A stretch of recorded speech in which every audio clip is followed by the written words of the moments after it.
Hey guys, welcome to CPL Fever. It's your host, Jack Murray and Andrew Murray. And today we are joined by Atletico Ottawa's first ever signing, Ben Fisk. So how are you? I'm doing great, guys. Thanks for having me on the show. We're so honored to have you on the show, and we're so excited to ask you some questions. I'm excited too. Let's go. Okay. So usually the first question that we ask, and the question that always gets put into our list, is how did you fall in love with soccer? I fell in love with soccer pretty young. I had a lot of energy as a kid, and so my parents, I think, put me in every sport that they could afford. And you know, I loved hockey and basketball as well. But I wasn't tall enough for basketball, and I don't think I was big enough for hockey either. So I ended up sticking with soccer, and you know, I think it's a beautiful game for a reason. People call it that for a reason, and you know, I'm lucky to have been able to kind of dedicate my life to the game. Yeah, well, you've certainly had a great career so far. When did you think you were good enough to go pro? When did that start entering your mind? Well, I think it's a tough question. When I thought I was good enough was probably the day I started kicking a ball. When I knew, you know, that there was a chance. You know, I think in my early teens, I started taking it a lot more seriously. You know, I was naturally just a really competitive kid. But, you know, I kind of started taking it more seriously, and, you know, came to the realization, you know, you don't get to be a kid forever, and you have to do something for a living. And I thought, you know, if I could do that playing sports, that would definitely be a route I wanted to go down. Yeah, and you're able to achieve it too. Yeah. I've been really blessed to, you know, to have the path that I'm on now. Yeah, you play in some amazing places like Ireland and so many more. And now you're playing in Canada's first ever league. Yeah. You know, I'm first and foremost, I'm a proud Canadian, and you know, I had to kind of go elsewhere to pursue my career and my dream. But now that you know, with the start of the CPL, there's kind of a bit more opportunity for guys like me who'd kind of been bouncing around trying to make a career elsewhere to come back home and be a part of the growth of a new league here. So obviously you got tons of talent, Ben, but what would be one of the reasons why you're successful? Because I'm sure you've come across a lot of people that had talent that, you know, didn't get to the levels that you've been able to achieve so far. Yeah, I think you nailed it. Like, you know, if I look back at every age group growing up, you know, most of them I probably wasn't the best player, or even, you know, even close to the best player. I think obviously I had some gifts growing up, and you know, physical and some talent and all that. But I think resiliency would be the biggest thing. I was lucky enough, you know, my parents always kind of preached that. You know, don't worry about the problems, just worry about the solution kind of mentality. And so, you know, I've taken my lumps along the way, and I've kind of just learned to roll with the punches and try and, you know, always put my best foot forward, always make the best impression I possibly can, regardless, you know, what situation might be working against me or not in my favor, just focusing on what I can control. So I'd say that's the only gift that I was really given was that, I think, just the resiliency. Nice. Yeah, resilience is a great gift to have. Yeah, well, and in every walk of life, I'm sure your dad is teaching you the same things. I think you know, to be a good person and stuff, you know, it doesn't matter what your field is. There's always going to be tough moments along the way. So it's really important. Yeah, definitely. Sure. Yeah, like one of the things that we're teaching Jack right now, or from an early age, is to really use both feet. So you're a right-footed player, I believe, right? And but some have gotten that one confused a little bit. I thought you were left-footed. Yeah, actually. Well, that's called practice. Perfect. So he's ambidextrous. Yeah.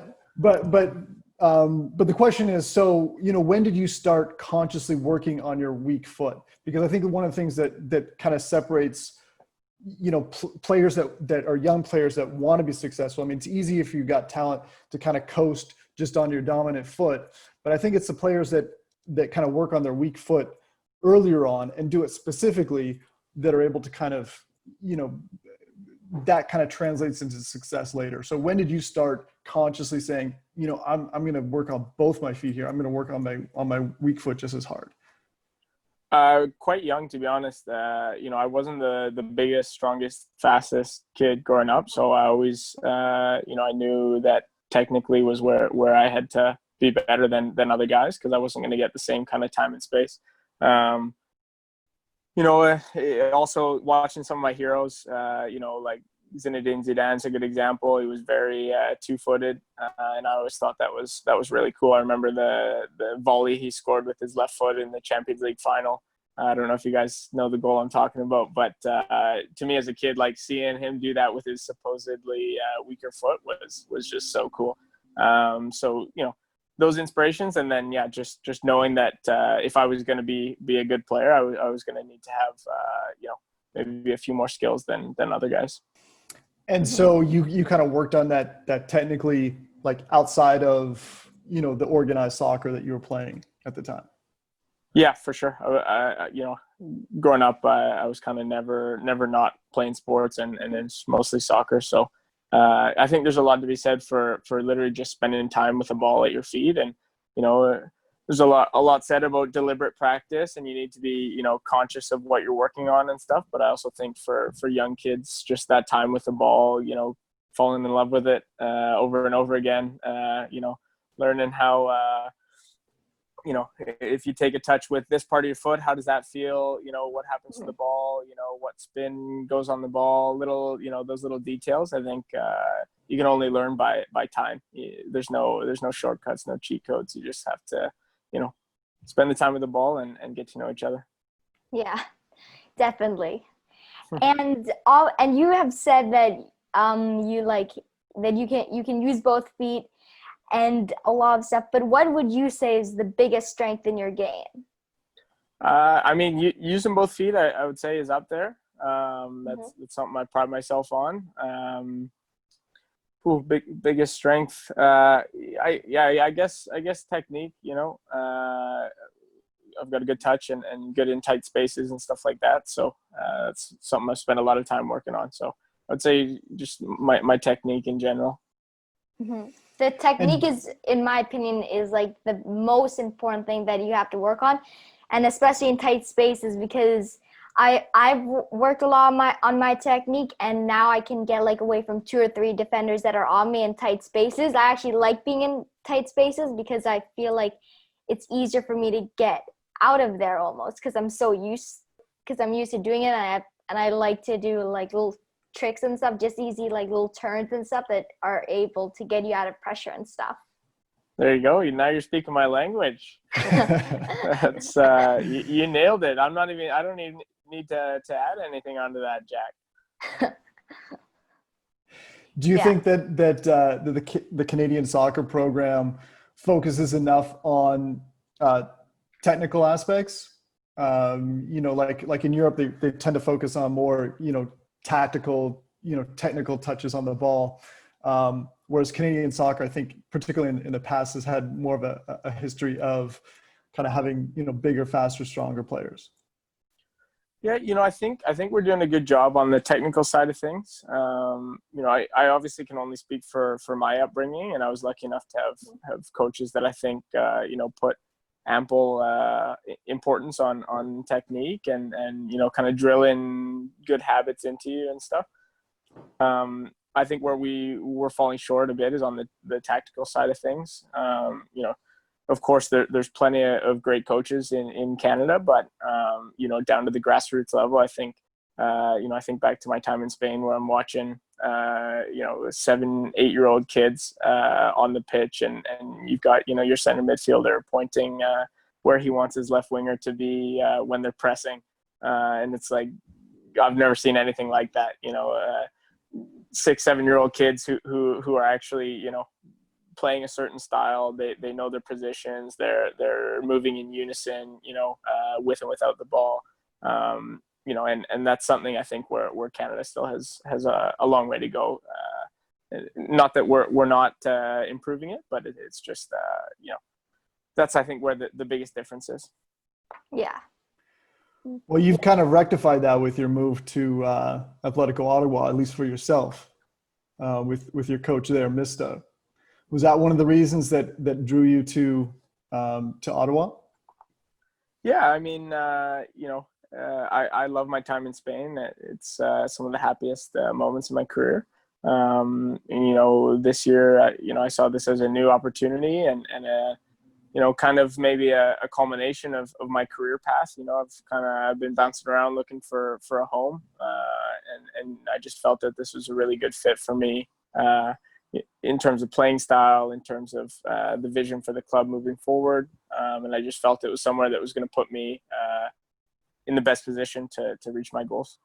And talking about Atletico Ottawa, I mean, they seem to have a pretty, really, from what I've heard, a really great onboarding process. You guys went over to Spain. I heard that was cut short a bit, but I mean that must be unlike a lot of the other. It's just kind of like, are they operating on a different level than some of the other clubs in the CPL, just because of their history and their and how they're running things with the history that they've done that before, like the Atletico Madrid organization? I think so. Yeah, I think having such a big parent company behind you, and as well, a brand that has already done this in multiple countries. Atletico Madrid's already bought and expanded kind of their organization into other countries with expansion teams, and so I think they know the drill. They know what they're doing. I wouldn't go so far as to say they've got a cookie cutter for it, because every country and culture is a bit different, but they certainly know how to put something together from scratch. And that's been pretty evident in how our teams come together, how they've looked after us. The plans they've had. Obviously, COVID has thrown some wood on the fire there to create a bit of havoc. But I've got nothing but good things to say about their organization so far. I think they're really professional and taking great care of us. Yeah, I love the club at Atletico Madrid, especially their play style, and I'm really excited to see Atletico Ottawa play. And just see how I think they'll do really well. I think they'll surprise a lot of people. I just really want to see them play already. Yeah, me too. Me too. Yeah, and I was also going to ask you, Atleti flew you over to Spain, right? And to meet over to Madrid. So could you tell us a bit about that? Yeah, we originally we were supposed to do our whole 6-week preseason in Madrid at the Atletico Madrid facilities. And they had lots of great things planned. We're going to go see a few games, meet the Atletico Madrid first team players and staff. And unfortunately, with COVID-19, that wasn't able to happen. We got our little tease of 1 week there, a few training sessions on a beautiful pitch, and then we had to come home early. But even just those few days, we kind of got a glimpse of what we were, what kind of an organization we were joining, and they wanted to make us feel like a part of the Atletico Madrid family, and that goes a long way, especially for Canadian players who aren't usually exposed to the footballing greats. Yeah, it would have been awesome to meet that Atletico first team, because there are some amazing players there. And I just have this little question for you. Do you think that Atletico Madrid will win the Champions League? Because they just beat Liverpool, the reigning champions. They sure did. And they're really organized. They're a great team. Yeah, you know what I'll say about Atletico Madrid is, they're so well prepared physically and mentally. I think they're one of the most disciplined teams in the world. And that was really apparent coming back from the break from COVID, where their first game back, they looked the exact same team as before the break, where a lot of teams, even big teams like Barcelona, have kind of struggled since the break to find their form that they had before. So I think that sort of discipline and mentality will give Atletico Madrid a really good chance in the Champions League. It's going to be kind of a coin flip, I think, who the winner will actually be. But I wouldn't bet against them, that's for sure. Yeah, Atletico Madrid. Yeah, Atletico Madrid is a great team, and they really could win it. Just They because definitely could. just because of how mentally good they are and how physically, like you just said. Yep. Yeah. So it's going to be fun to watch because I think I think they're there. They're ready to fight, and we'll see. It's anyone's game, right? Yeah, anyone's game. And also, I also want to ask you about Fernando Lopez. Could you tell us a bit about him? Where do I start? The guy is he's a legend. I think his resume says he's our CEO, but I think he's doing about 12 other jobs at the same time.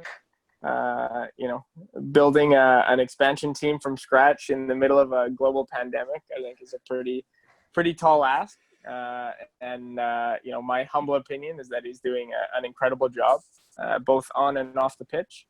I'm just really excited to see the on-field product once we can get playing again. And I think he would tell you the same, that he's really excited to see all his hard work come to fruition.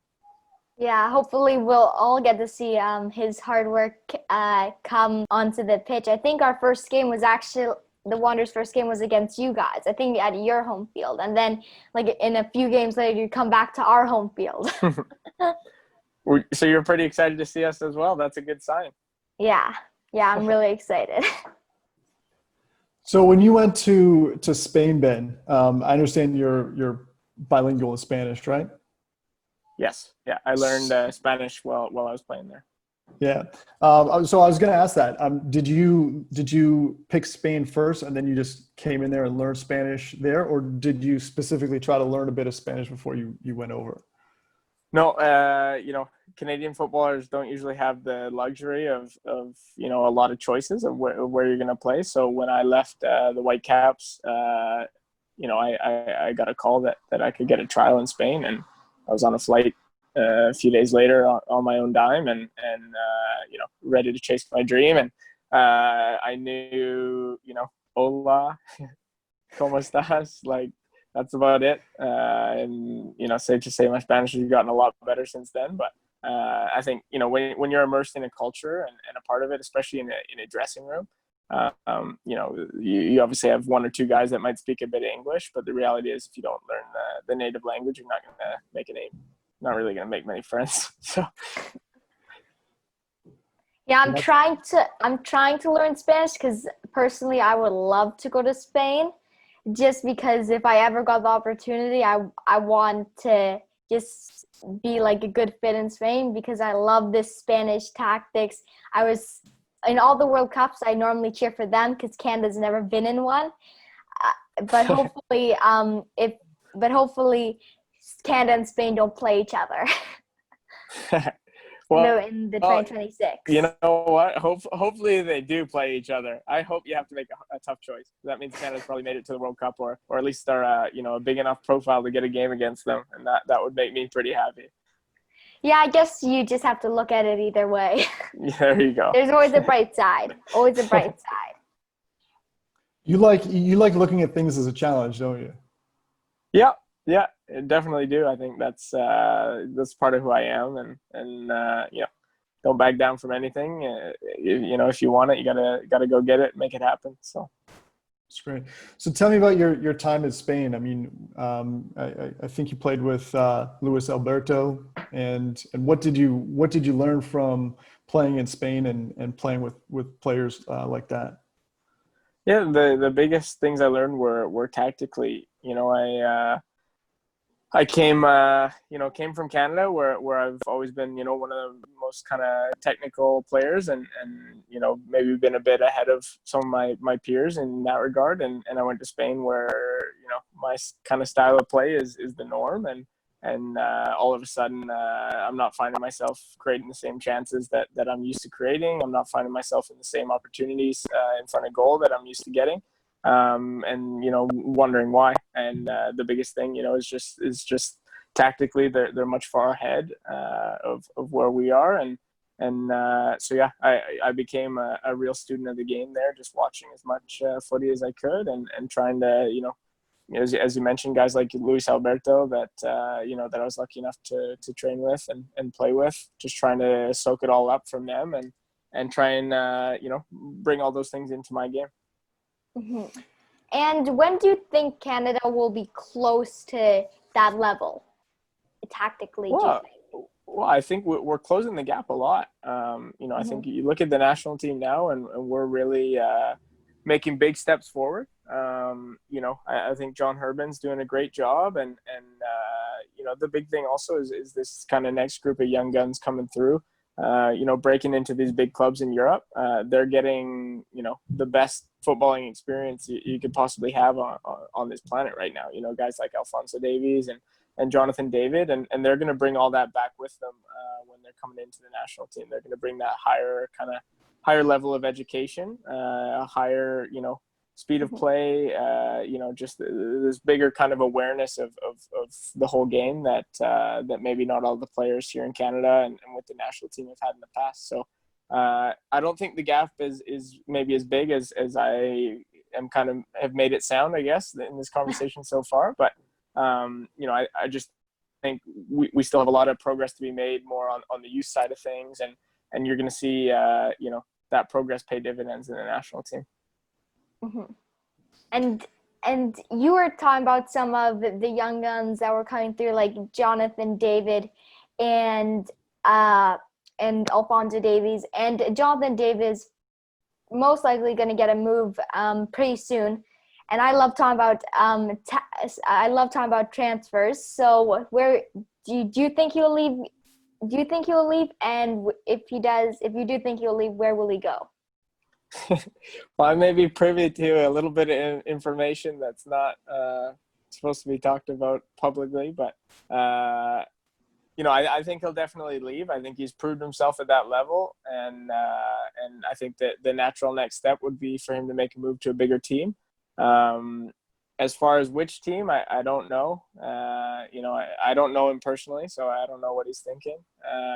I've heard the rumors about Lille in France, and I think that would be a pretty good move for him.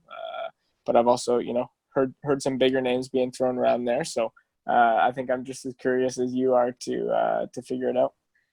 Yeah, it's always so exciting when a rumor actually comes true, because most of the rumors are just not true. Most of them. Okay, you go. I was gonna ask about being selected captain. So you are selected captain quite often in most of the time in Pacific. You're obviously the marquee signing for Atletico Ottawa. So what do these clubs see in you that you're just like, how did you develop this leadership how did you develop into being such a leader in the game, both on and off the field?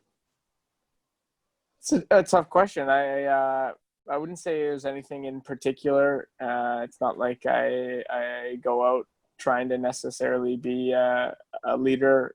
In fact, up until last season in Pacific, in Ireland, my season before that, I was still, I think the 5th youngest guy on the team or something like that. Like, it's not necessarily a role that I've taken in my career up until this point. But, I'm not the loudest guy. I'm not, giving big motivational speeches or anything like that. I just try and set good standards for the team on a day-to-day basis. And I think that's something that coaching staff and organizations respect. I think just like anyone else, we got to give a good, honest day's work. And I think that's where I just try and lead by example and like I said, kind of set standards for the levels we need to be at physically, mentally, training day in, day out. That's ultimately, we only play 1 or 2 games a week. We get paid to train every day. And so we got to take it seriously and make the most of it. Mm-hmm.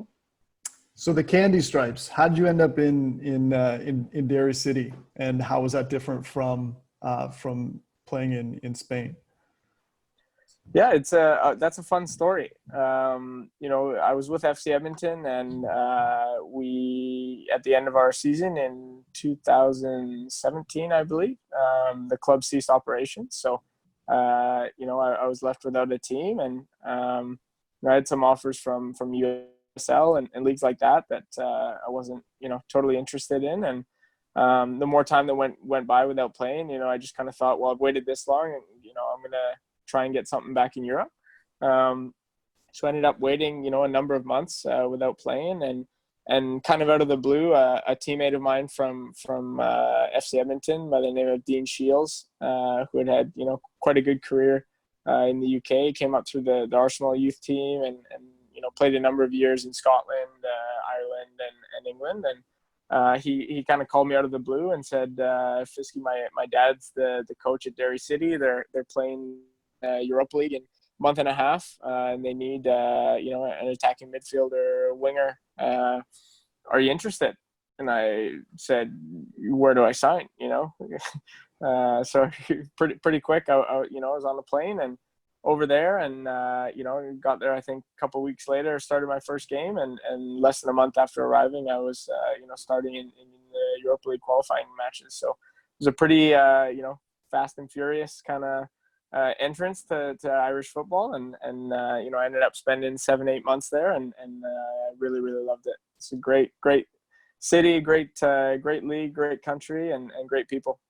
Yeah, and Derry City is a big club in Ireland. They won it. They won the league, and I was just wondering, could you tell us a bit more about what it was like winning the league and as well playing in the Europa League? Yeah, so we didn't win the league, but we did win the League Cup. Sorry, that's what I meant. Sorry, that's what I meant. Yeah, no worries. That was unbelievable. That was the first trophy that I've ever won as a professional, and it was a pretty emotional day. That was the culmination of a lot of years of hard work, and and just to share that as well with a group of guys that I'd only known for a few months, and I just knew how much work we'd put into both myself personally and the whole team into getting to know each other and creating some chemistry. It was a really up and down season for us, and so to kind of finish it off with a trophy was unbelievable. And sorry, what was the other question? And what was it like playing in the Europa League? Because the Europa League is one of the biggest competitions in the world. Yeah, similar answer, to be honest. It was kind of again a culmination of years of hard work that in a professional sporting career, you're always kind of ticking boxes of goals and objectives that you're trying to set along the way. And growing up, obviously I was wanting to play in Real Madrid, Barcelona, the biggest teams in the world, and as an adult you realize you never say never, but it's probably maybe easier said than done to put it lightly. But playing, like you said, in a competition like the Europa League was pretty special. You're playing in the same competition as a lot of those big teams, and it was just kind of a childhood dream. And then to have we got a pretty memorable result as well in Belarus. That was a highlight of my career so far. Fantastic. Yeah. How does the level of play compare to Ireland and the CPL? It's a good question. I would say, technically, tactically, quite similar. I'd say in Ireland, it's maybe a little bit more, I wouldn't say more competitive, but more intense. The games are a bit faster paced. Guys are tackling a little bit harder. Every play kind of means a little bit more. Whereas, in the CPL, I think it's a bit more fan friendly. I think it's a bit more fun to watch. You see kind of some more attractive brands of football being played. And so, every league in the world is a bit unique in its own way. And I think, the CPL is cool because it for me, Canada as a country is this amalgamation of a lot of different cultures and people, and the CPL's, interestingly enough, kind of the same thing. Like it's this cool melting pot of lots of different footballing styles and players from different places that, you know, we're literally here from the first year that the league has ever been in existence. So everything we do, every game we play, we're kind of writing history as we do it. So it's pretty cool to be a part of. Yeah, the CPL did phenomenally that first year, but were you a little bit hesitant just because of your recent experience with FC Edmonton in the NASL and just kind of folding, or did you realize that this was totally a separate entity and that didn't even cross your mind? I was initially cautious, yeah. Partly as well because I was doing well in Ireland, and I was very happy there, like I said. My fiance was happy living there, and you know, Derry was a great place to live. But I would say as soon as I got into more kind of serious conversations with Rob Friend and Josh Simpson from Pacific, and they kind of started to let me in on a bit more details on what the league was going to look like, and all these kind of big plans that they had. They definitely sold me on it, and I obviously, you know, ended up making the decision to come back, and it's a decision, you know, I'm still really happy with, and I think the league is headed in a great direction, and I'm, you know, extremely proud to be a part of it. Yeah, the Great. CPL has been was, like I said, phenomenal in its first season. It was a huge success. I expected a lot from it, and it surpassed my expectations. So I'm extremely proud of that first year. Yeah, like we all said, it just did so great. Mm-hmm. But I was going to ask you, where did you like playing better, Spain or Ireland? Because they both sound like great places. But what was your favorite? Where was your favorite place to play in, and why? Oof, put me on the spot, Jack. Okay, if you wanted easier, almost, you could just say your favorite thing about each place. Yeah, to be honest, I loved both. I wouldn't, you know, my career's been kind of crazy, but I wouldn't change a thing. Spain, I would say my favorite thing on the field was I felt like I was getting this higher education, so to speak. I felt like I learned so much. You know, I'm the player I am today because of my 2.5 years there. Ireland, I'd say my favorite thing was the passion, you know, of the fans and people around the city. You know, we'd have a big win, and you know, I wouldn't be able to buy a beer for myself in town. You know, like it's this small city, and they're just, you know, everyone lives and breathes the club. So those would be my favorite things from each place, but I don't think I can pick between them. Yeah, they both sound like great places. Ireland, from what I've heard from everybody who's talked about Ireland and Spain, that they're both really awesome countries. Those are two countries that I want to visit. You should. I would highly recommend it, and I would highly recommend the specific cities that I lived in. Derry is gorgeous, the nicest people you'll ever meet. Highly recommend, and same in Spain. La Coruña is one of my favorite places I've ever been. It's, you know, somewhere I'll definitely be going back to and taking my future kids to visit. Yeah. Well, do you follow like a specific diet, Ben, when you're in season? I don't follow any, you know, specific diet, you know, as far as, you know, keto or vegan or anything like that. I just try and eat healthy, and you know, my mom growing up always just told me to try and eat the whole rainbow. So I try and eat, you know, lots of vegetables, different colors, and you know, steer clear of kind of processed foods and stuff like that. But I'm pretty simple, and I also love to cook. So you know, good quality meats, vegetables, and whole grains, quinoa, brown rice, wild rice, stuff like that is kind of what I stick to. Cool. You have a Nova Scotia connection, right? I do, a big one actually. So my mom is from Northport, just outside Amherst, and my dad was born in England, but also grew up for a lot of his childhood in just outside Halifax. Cool. And yeah. they met in Halifax as well, my parents. So Okay, nice. Yeah. Nice. And funny enough, then they actually came to Ottawa together to go to university. So go figure. It's all planned out for you. Yeah. Yeah, that's awesome. Maybe someday you'll be playing for the Wanderers. Who knows? Well, you know, I'm very happy where I am, but I will say that I do enjoy a good Halifax away trip. It's one of my favorite places in the league to come play. So. Yeah, that's good. They did a great job with well, I mean, it's the fans really get excited for the game. For sure. So For sure. A lot of people say it's a great energy. Even the visiting players enjoy it. Yeah. No, I know a lot of guys in the league feel the same way, that it's one of our favorite places to go play. Mostly for the fans, but also just, it's a nice setting for the stadium, close to downtown. Everything about it is just pretty cool. Nice. And I also wanted to ask you about your dog. Could you tell me about Vigo. your dog? Yeah, Vigo. Yeah. Is Vigo Spanish? I was just The gonna name ask. is, yes. So yeah. Vigo. So what does it mean? Vigo is named after the first city that I lived in Spain, which is Vigo, where Celta Vigo plays. So that's where the name comes. Cool.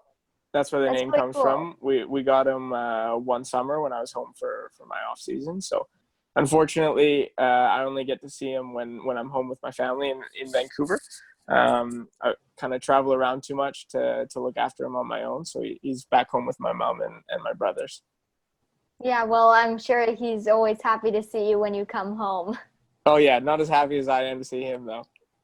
I've been known to say that I prefer dogs to people. So you guys are all right though. I don't mind your company.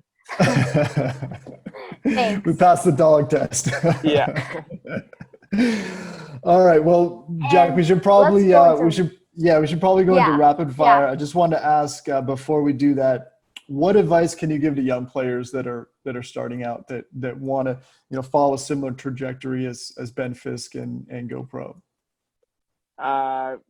Biggest thing I would say is be honest with yourself. There's a lot of really, really talented people in the world, but there's a select few that make the most of that talent, and I think just about every one of them would probably tell you, you can't cut corners. You have to go into every day. I like to say, kind of giving back to the game. Like everything you put into the game is going to come back to you in some form or another. So if you're taking shortcuts and stuff like that, the only person you're really hurting is yourself and your dreams and goals and objectives. So be honest with yourself, what you need to work on, where you're at. Don't set unrealistic expectations. Just take it kind of one day at a time. And if you need a bit of luck, but if you're doing all the right things and treating everyone the way you want to be treated, treating the game the way you want it to treat you, then I think, you're setting yourself up for success, whether it's, as a footballer, obviously not everyone's lucky enough to play professionally, but you're setting yourself up well for life in general, no matter what you're doing. Yeah, Great advice for young players. And we probably should get into the rapid fire questions, so I'm not going to waste any more time. Do you play FIFA? Sometimes. Xbox or PS4? Xbox. Nice. We play on Xbox too, but a lot of people say they play on PS4. So when someone says they play on Xbox, I'm really happy with them. I'm more of a Call of Duty guy these days, but I do play some FIFA. I used to be crazy for FIFA when I was younger. Now I'm engaged and it's I don't get as much video game time as I would like. What's your favorite fruit? Favorite fruit? Big fruit guy. I'm gonna go with guava. Okay. I don't have guava a lot, but I'll be sure to try because I'm a big fruit guy. You gotta get it. Okay. In Canada, I've never had a very good one, but in Central America, in the Caribbean, guava. Okay. And do you have a nickname? Fisky. Okay, Fisky. I like that. Or Ben 10. Ben 10. Okay. My favorite is Fisky. For some reason, Yeah. And just what you said earlier, you like dogs better than people. That almost reminds me of a dog's name, but I love it. I love it so much. What is one superpower you would like to have? Woo, fly for sure. Fly. Okay. And you could just go up a little bit so it doesn't look like you're actually cheating in soccer. Yeah. And Just but you could go super fast. 5'9" guy beating Cristiano Ronaldo to a header. Yeah. And do you cook? I do. I love cooking. Oh, yeah. You said that you like to cook, but what is your favorite thing to cook? That's the question. Oof. On once or twice a week, I let myself cheat a little bit on my healthy eating, and I do a nice pasta. And I my fiance is also Italian, so I love it, cooking Italian food. So I like doing a nice pasta, nice alla matriciana. It's a Nice. traditional Roman pasta dish. Yeah, that sounds tasty. And what's your favorite movie? Whew. Sorry, these are supposed to be rapid fire. Yeah, but don't worry, not ever. We don't. The rapid fire is kind of hard to go fast. A lot of people say I'm it's gonna like a psychology go. show. I'm gonna go The Godfather. Okay. Yeah. What is your favorite board game? Risk, Risk? or Settlers of Catan. That's my new favorite. Okay. Risk growing up, and now Settlers of Catan. Okay, I've only played Catan a few times, but Risk, I'll try out Risk. Try out Risk. Yeah, because I'm a huge board games fan. And If you dream of dominating the world, it's a good game. Okay. And what's your favorite soccer / movies, TV show or documentary? I like the Manchester City All or Nothing. Oh, we watch that. It's great. And It's I also really like there's another one on Amazon Prime made by Media Pro. They can pay me a royalty for mentioning this one. But it's called Six Dreams. It's on Amazon Prime, and it's really cool. It follows 6 people involved with La Liga. Nice. Okay, cool. I haven't heard of that one. Really It's worth checking out. It's really good. And it follows actually Saul from Atletico Madrid. So. Oh, Saul! I really like him. That we must watch that. Does Atletico Ottawa have those cryogenic chambers they show no, not company yet. going into in the first episode? Not yet. Okay, we're working on it. All right. And what do you like about your sun sign? I'm an Aquarius. Aries. Oh, okay. I have a good answer for that one. It's that a lot of my favorite athletes are also Aquarius. Really? Michael Jordan, Cristiano Ronaldo, Neymar, to name a few, Wayne Gretzky. So there's obviously something in the water, pun intended. Wow. Wow. Well, those are some great athletes, and they're all born in and they're all Aquarius. That's pretty cool. I didn't know that.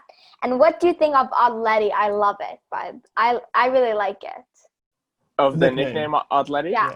Yeah, I'm a big fan too. I think the really cool thing about this team for me is just kind of combining. I've had a huge Spanish influence on my life, and obviously I'm very proud Canadian. So kind of combining those two cultures to try and create a beautiful on-field product and off-field as well, connecting with the people here in Ottawa, I think is really cool. And so taking, the Atleti nickname and putting a little Ottawa twist on it, I'm a big fan.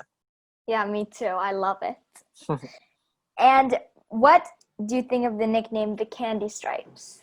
Candy Stripes, also a big fan. Very, I love kind of the traditions in football in the UK. I love, all the old nicknames, the old crest and all that kind of stuff. So Candy Stripes Derry's been called the Candy Stripes for a long time. And do you know the nickname for Atletico Madrid? Ottleti, right? Well, but they've got another one more similar to the Candy Stripes. Los Colchoneros.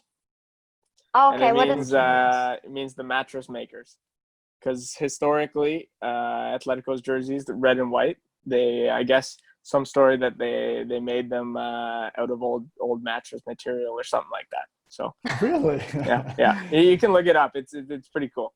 All right, never heard Wow. of that. Yeah. That's cool. I've never heard of that either. And what would be 3 words to define you? Honest, humble, proud. Nice, I like those. And this is my last rapid fire question, and more of a closing up question. What are your goals for the future? My goals for the future: bring a trophy to Ottawa. Okay. Win as many trophies as possible. I'm like insanely obsessed with winning. I really enjoy it. And just, you know, help grow the CPL as a whole and Atletico Ottawa into, you know, what I know they're capable of becoming, which is, you know, a club and a league that are known around the world. Yeah, those are some great goals, and I definitely think that you will win lots and lots of trophies. Thank you. and I hope so. Yeah, and I think Atletico Ottawa will surprise a lot of people, and I'm excited to see how they play and who knows, maybe this season, maybe next season, maybe the next season after that, maybe they'll get a trophy sooner rather than later. Yeah, what about this year? Were you counting us out already? No, I said this year. Okay. I'm just making sure. Okay. Well, I think you're doing a great, being a great ambassador for the league and the sport, and obviously you're going to be one for Atletico Ottawa. So yeah, really appreciate your time, Ben. And hopefully we'll see each other next time soon in person when all For this sure. is done. I look forward to it. Yeah, hopefully at the Wanderers grounds, and I'll see you playing. Hopefully you won't be too upset after we smash them. Ben is just a little bit competitive. I'm competitive too, so I don't mind it at all. We really appreciate your time. Thank you so much, Ben, for coming on. And I think you're going to achieve all of your goals, and hopefully we'll see you in person next time we talk with you. Cheers, Jack. Thank you again for the interview, and Andrew as well. You guys are great. I love what you guys are doing, and you know, let's do this again sometime. Yeah, definitely. Yeah, thank you, Ben. Okay, cheers, guys. Take care. All right, bye. Bye. Cheers.